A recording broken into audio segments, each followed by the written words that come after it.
Nós continuamos a história. O que acontece quando você substitui o padrão de Deus pelos padrões humanos? Os padrões humanos parecem ótimos, mas obviamente eles têm seus problemas. Bem, durante a Revolução Francesa, um novo padrão para a humanidade apareceu. E esse padrão foi chamado de Manifesto dos Direitos Humanos.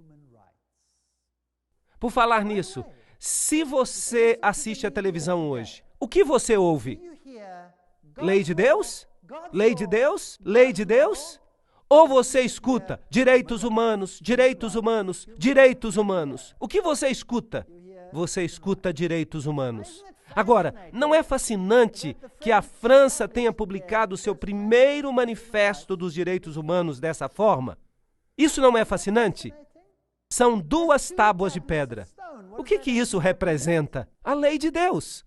Aqui estava o homem inaugurando uma nova lei. Isso é uma coisa muito fascinante. Há muito simbolismo nisso. É um assunto grandioso demais para caber dentro desses slides. Eu vou usar uma outra conferência e vou lhes dar todos os detalhes e vou mostrar o simbolismo por trás disso. Eu só estou mencionando apenas um. Vejam aqui, um feixe de varas. Aquele ali, uma serpente com a cauda na boca. Aquele outro ali, o olho que observa em um triângulo. Isso é fascinante. Um feixe de varas. O que isso significa? Esses são os fascia. Fascia. Vem do tempo romano, do procônsul. Ele usava um feixe de varas, fascia, e ele as levava até um monte. E se ele fosse aceito como líder por todos, ele colocava uma coroa ao redor dele e se tornava poderoso no comando. Todo o poder residia em um único homem. É por isso que é chamado fascismo. Fascia, fascismo, e você pensa em Adolf Hitler. Fascismo, e você pensa em Mussolini. Todo o poder em um homem. Ele era chamado de Führer. Não é certo? Ok, esse é o sistema de controle. Agora, direitos humanos. O que isso tem que ver com fascismo? Isso não é interessante? Eu diria que é interessante, mas vamos deixar isso para a próxima conferência. O primeiro manifesto dos direitos das nações foi de fato declarado por Ciro o Grande. Na cultura persa, havia este grande princípio fundamental: bons pensamentos, boas palavras, boas obras. Ciro o Grande. Bons pensamentos, boas palavras, boas obras. E o manifesto dele era assim: quando os meus soldados, em grandes números, entrarem pacificamente em Babilônia, eu não permitirei que ninguém aterrorize o povo. Eu manterei diante dos meus olhos as necessidades do povo e seus santuários e promoverei seu bem-estar. Libertarei todos os escravos. Não é interessante que Napoleão libertou todos os escravos e terminou a supressão religiosa e todas essas coisas? Eu colocarei fim ao seu infortúnio e escravidão. Esse era um bom manifesto.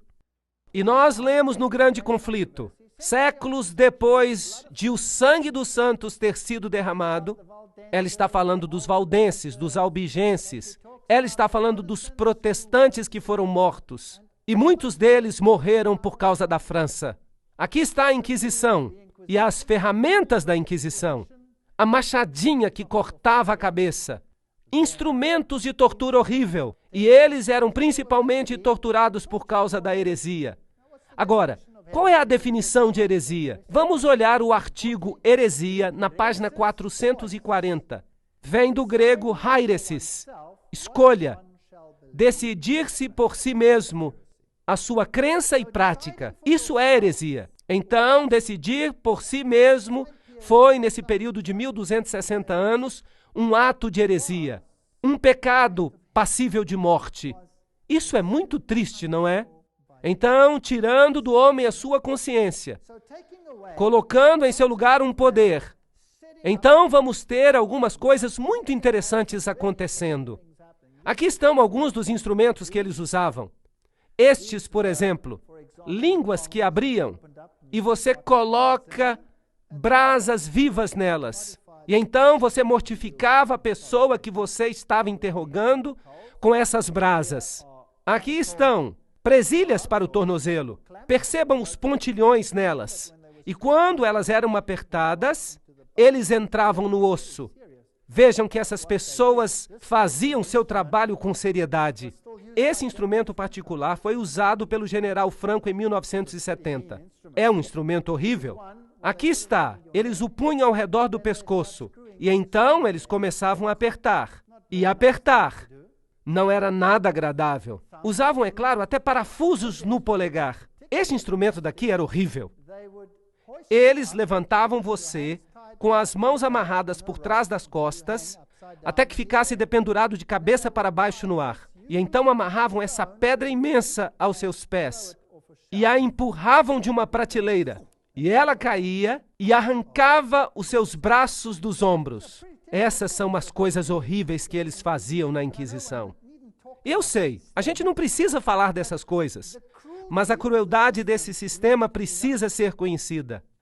Apocalipse 12:11. Eles, pois, o venceram por causa do sangue do Cordeiro e por causa da palavra do testemunho que deram. Não amaram a própria vida. Isso só lhes dá uma ideia do que esses pobres cristãos tiveram que sofrer pela palavra de Deus, só porque eles tinham decidido crer nela. É algo horrível, não é?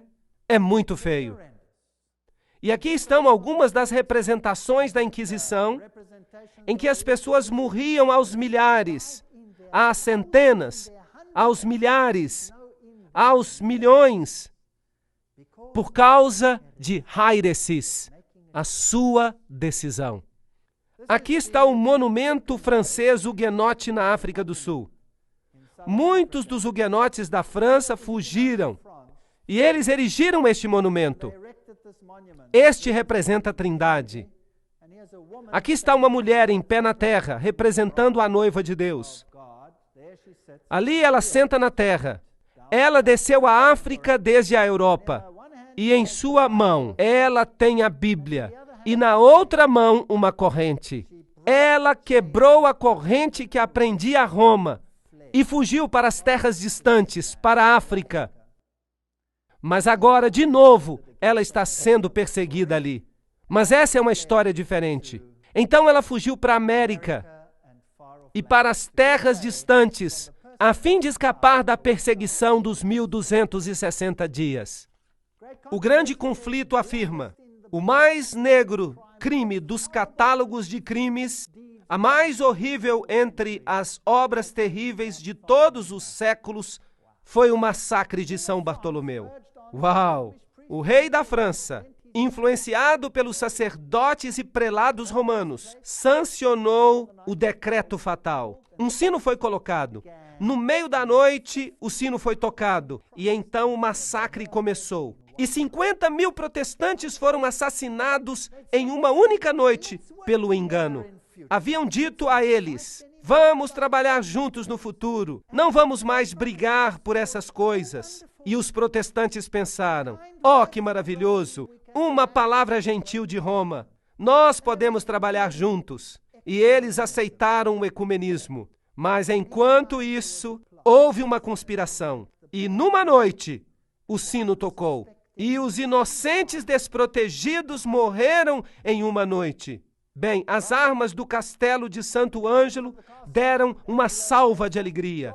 Em Roma, os sinos tocavam sem parar. O Papa Gregório, com seus cardeais e sacerdotes, dirigiu uma magnífica procissão até a igreja de São Luís, onde o cardeal de Lorraine cantou o Te Deum. Eles estavam tão felizes porque numa noite eles tinham massacrado os huguenotes franceses.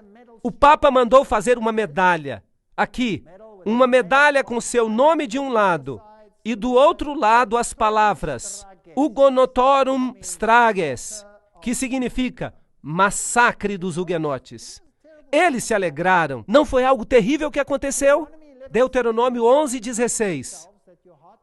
Guardai-vos, não suceda que o vosso coração se engane, e vos desvieis e sirvais a outros deuses, e vos prostreis perante eles. And that the land yield not her fruit, and lest ye perish quickly from off the good land which the Lord giveth you.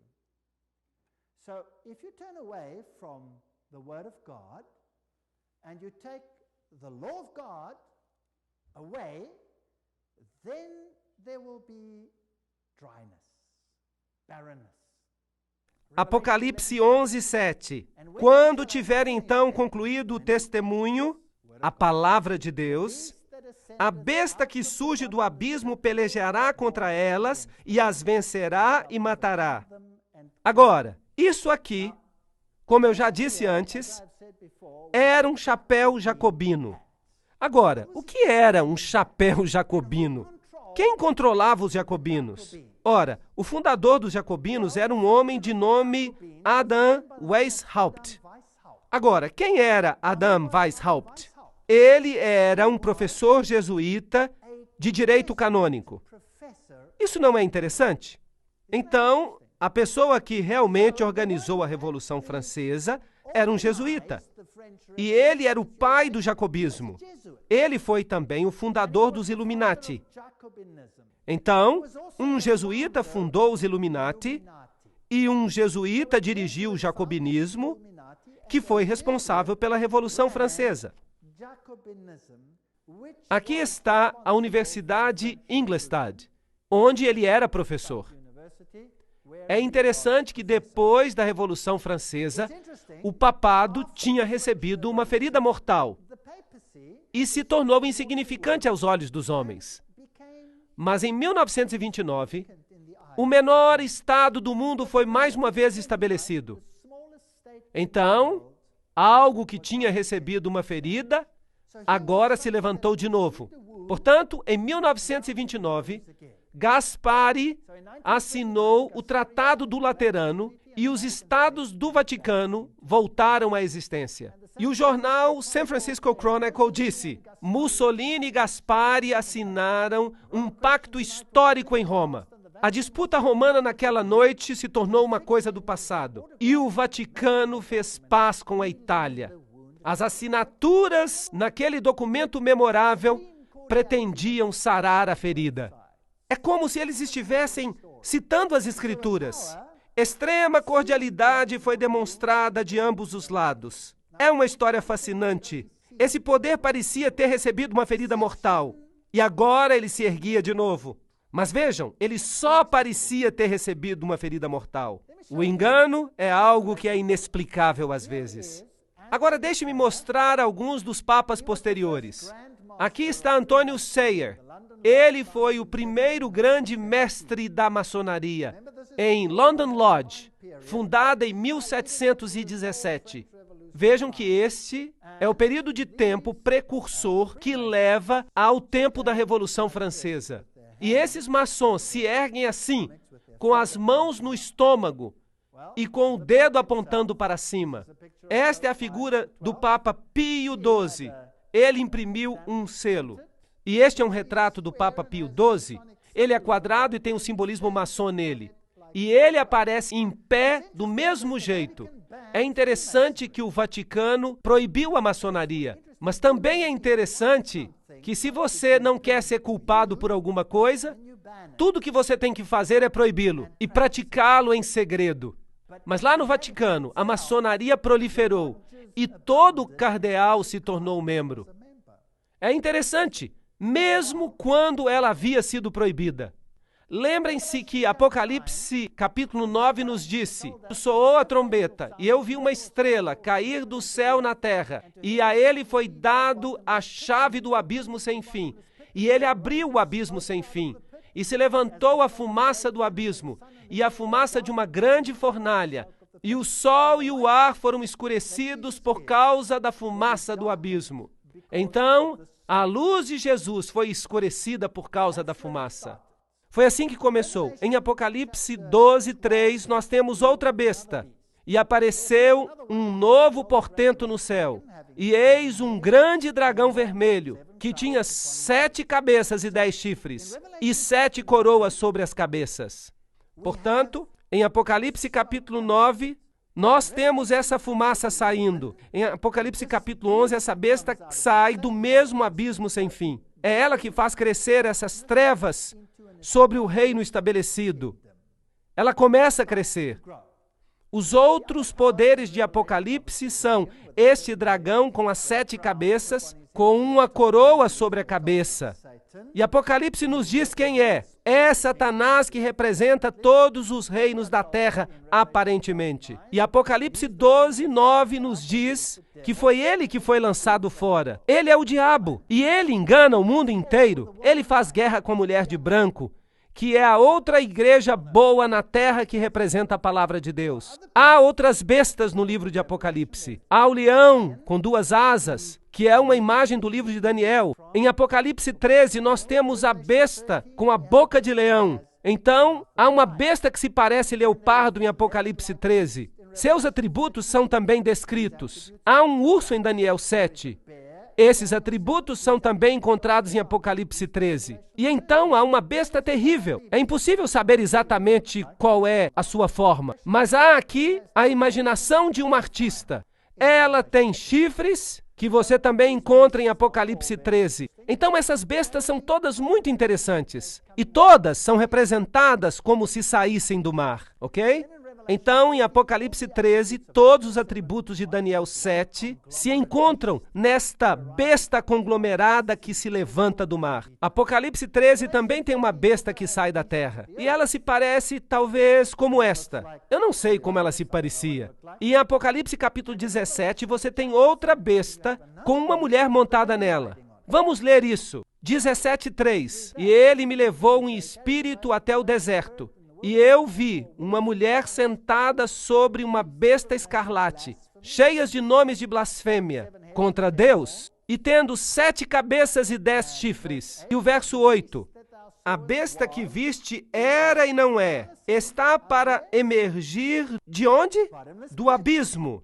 E caminha para a destruição. Isso é interessante. Que outra besta veio do abismo sem fim? A besta de Apocalipse 11, certo? Que fazia guerra contra o povo de Deus. Será que há uma ligação aqui? Provavelmente. E quem controla essa besta que sai do abismo sem fim? Quem está montada nela? Uma mulher.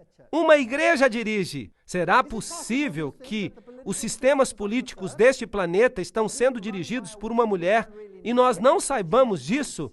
Porque ela se escondeu no mistério, no segredo, e você não a vê, e você não a conhece, mas está realmente acontecendo? Você acha isso possível? Você acha que esse poder, esta igreja, pode ter usado seus agentes para fingir matá-la, quando de fato ela controla o mundo através das suas agências? Através das sociedades secretas do mundo? Essas sociedades que foram iniciadas por Weishaupt, que era o quê?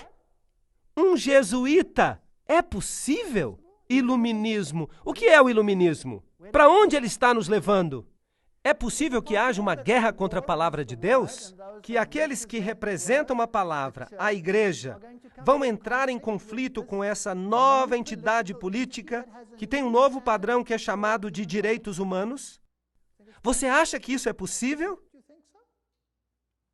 Você sabe que há um autor que há 150 anos escreveu sobre este assunto. E eu vou citar este autor agora.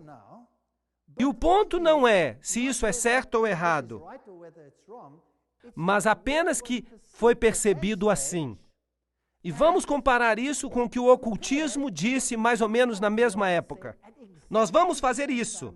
Vamos comparar o que esta fonte disse com o que os próprios ocultistas disseram exatamente no mesmo período. E nós vamos ver algo fascinante.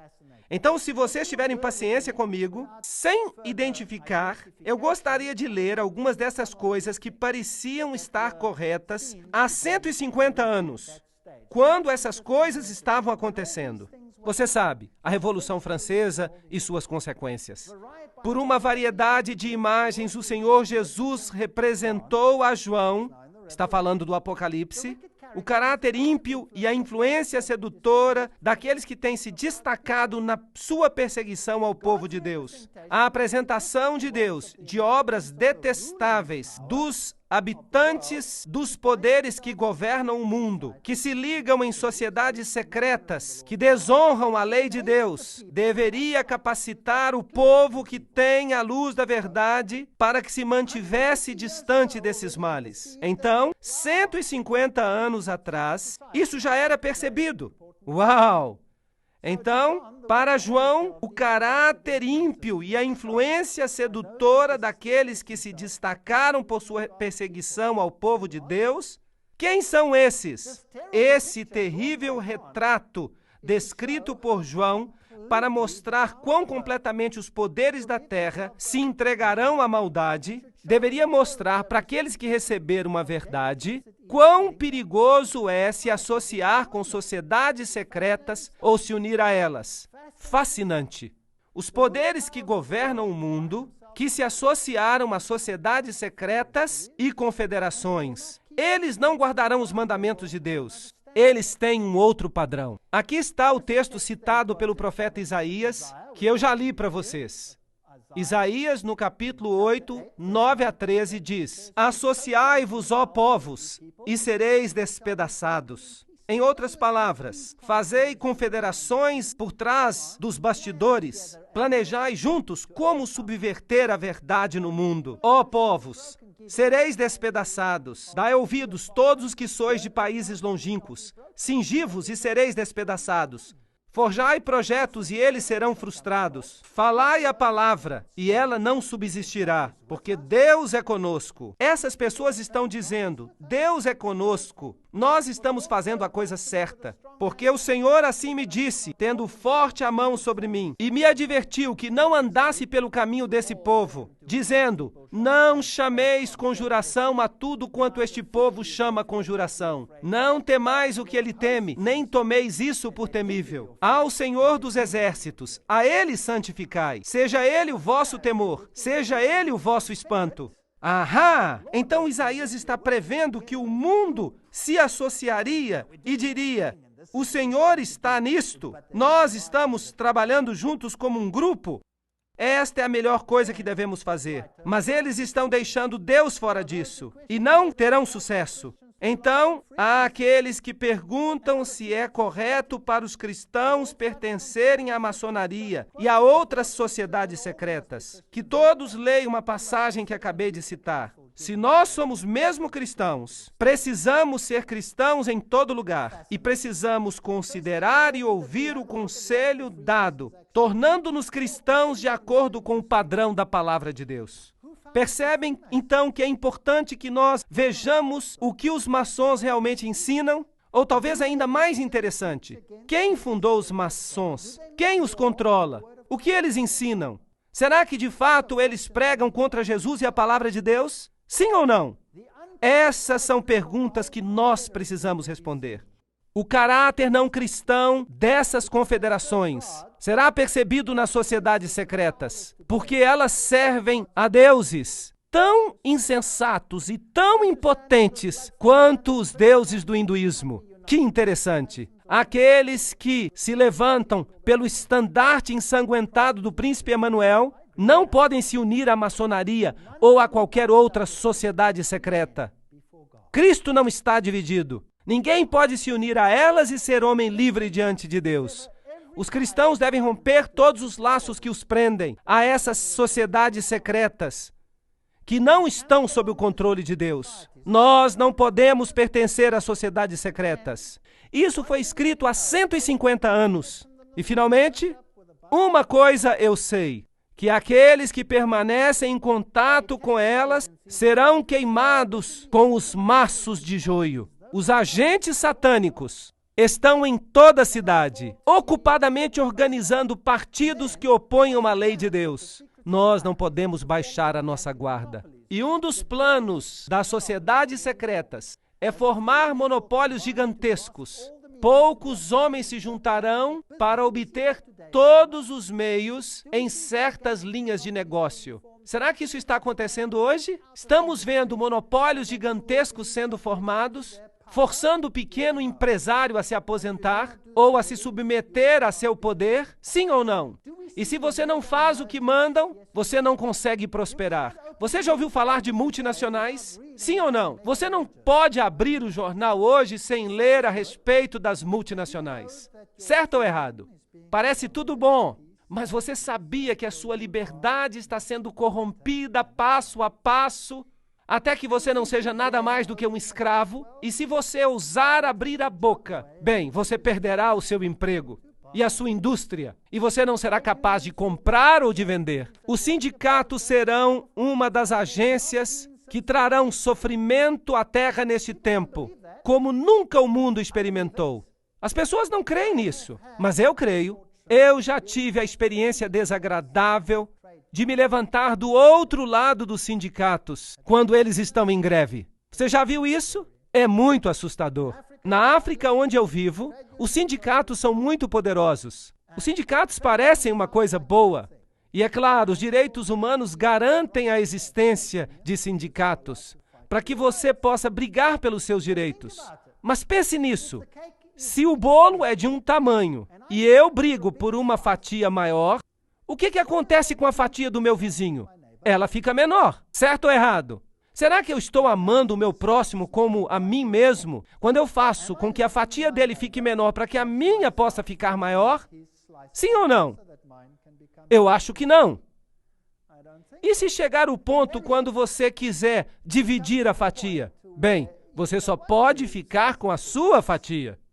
Eu já estive do outro lado disso. Eu já tive as minhas costelas fraturadas por membros dos sindicatos.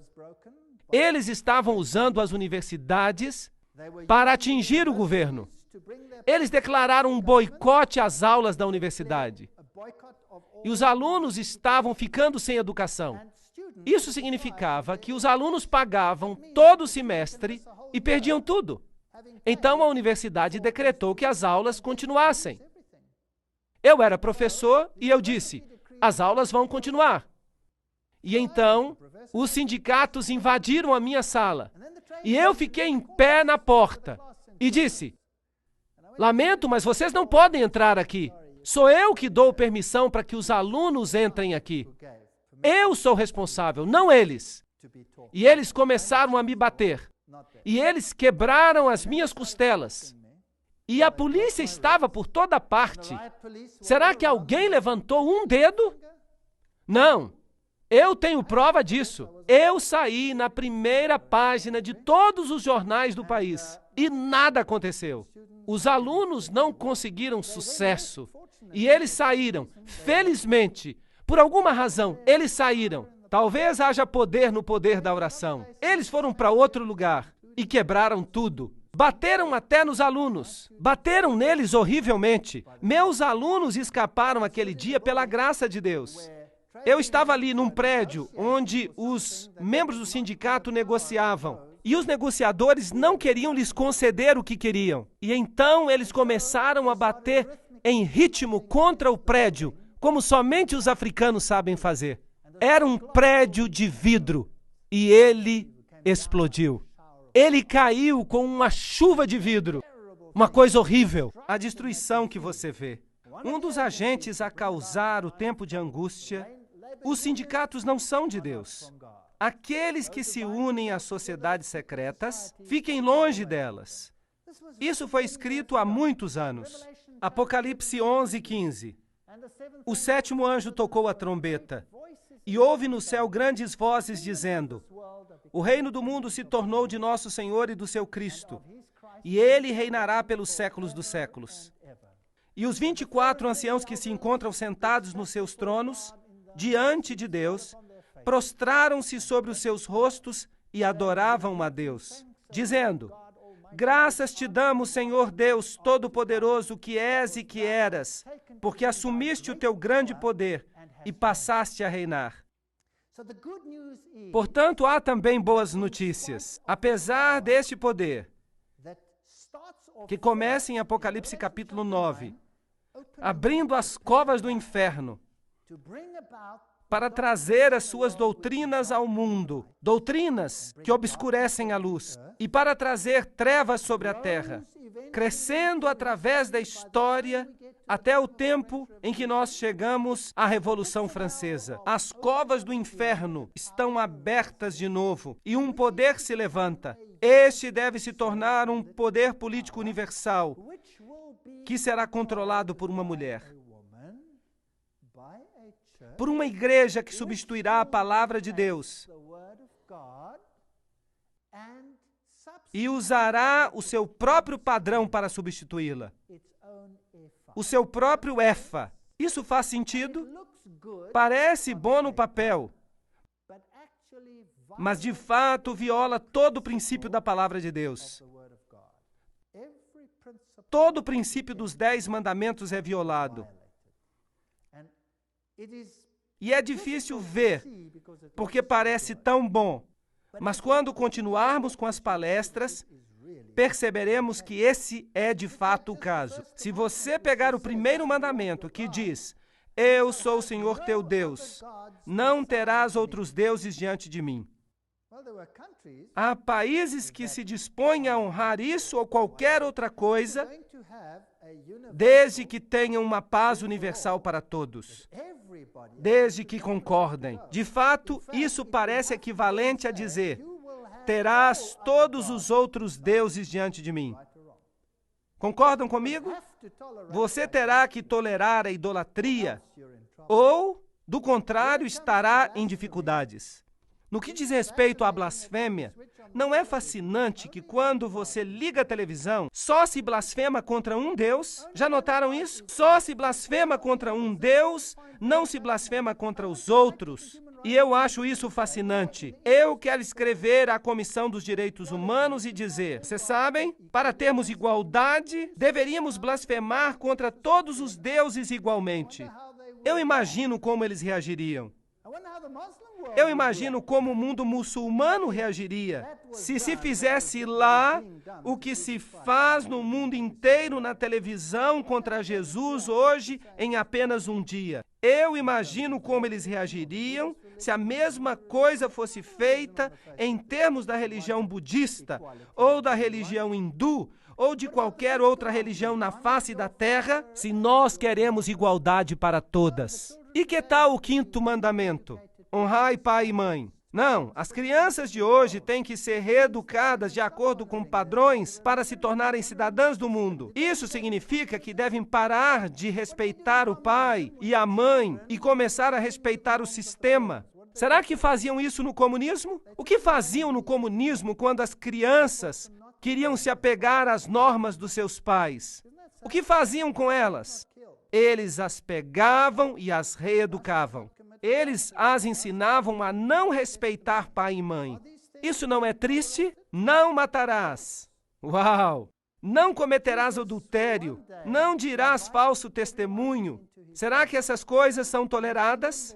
Um dia Jesus vai convidar a todos que entrem no reino. No reino haverá justiça e verdade. Não haverá mais mentira. Os padrões serão os padrões que ele determinar, e estes se aplicarão a todos. Na verdade, as nações se enfureceram. Chegou, porém, a tua ira, e o tempo determinado para serem julgados os mortos, para se dar o galardão aos teus servos, os profetas, aos santos e aos que temem o teu nome, assim aos pequenos como aos grandes, e para destruíres os que destroem a terra. Não é interessante? Abriu-se então o santuário de Deus que se acha no céu, e foi vista a arca da aliança no seu santuário.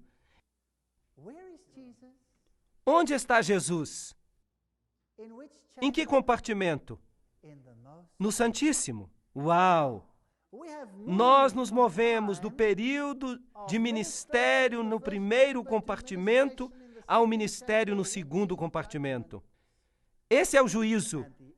E a arca do testemunho, os 10 mandamentos, são o padrão universal para o que é certo e o que é errado. Não há dúvida sobre isso.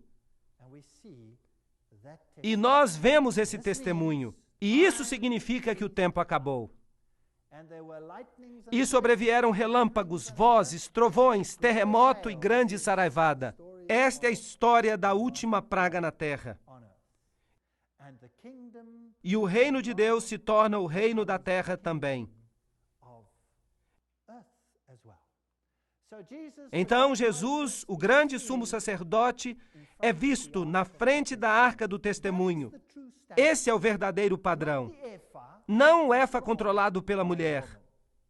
and no matter how many Não importa quantas cegonhas e espíritos imundos levantem esse estandarte para que o mundo o aceite. world to accept. Ele é contrário à palavra de Deus.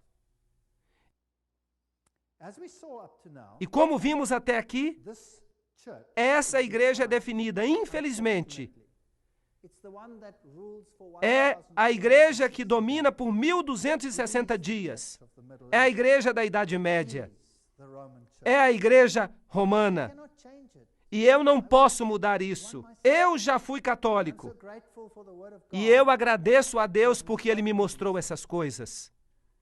And behind it all, E por trás de tudo isso, behind this por French trás dessa Revolução Francesa e de tudo isso, nós vimos os agentes desta igreja. Nós vimos os agentes jesuítas por trás de tudo. seen that E nós vimos que as sociedades secretas, porque tudo nelas é envolto em mistério, farão as mudanças que anularão a palavra de Deus. so in the next lecture, Por isso, nas próximas conferências, nós vamos por trás dos bastidores. Vamos expor alguns fatos para ver se as coisas são mesmo assim. Mas mesmo que seja assim, que eu presumo que seja, Jesus is in control. Jesus está no controle.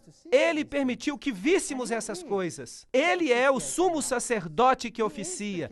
Ele é o Rei dos Reis. Ele voltará em glória. How much E não darkness importa comes out of the quantas trevas haja no abismo sem fim. Jesus está no controle. Nada temos a temer. and Apeguemo-nos a Ele e ninguém se perderá.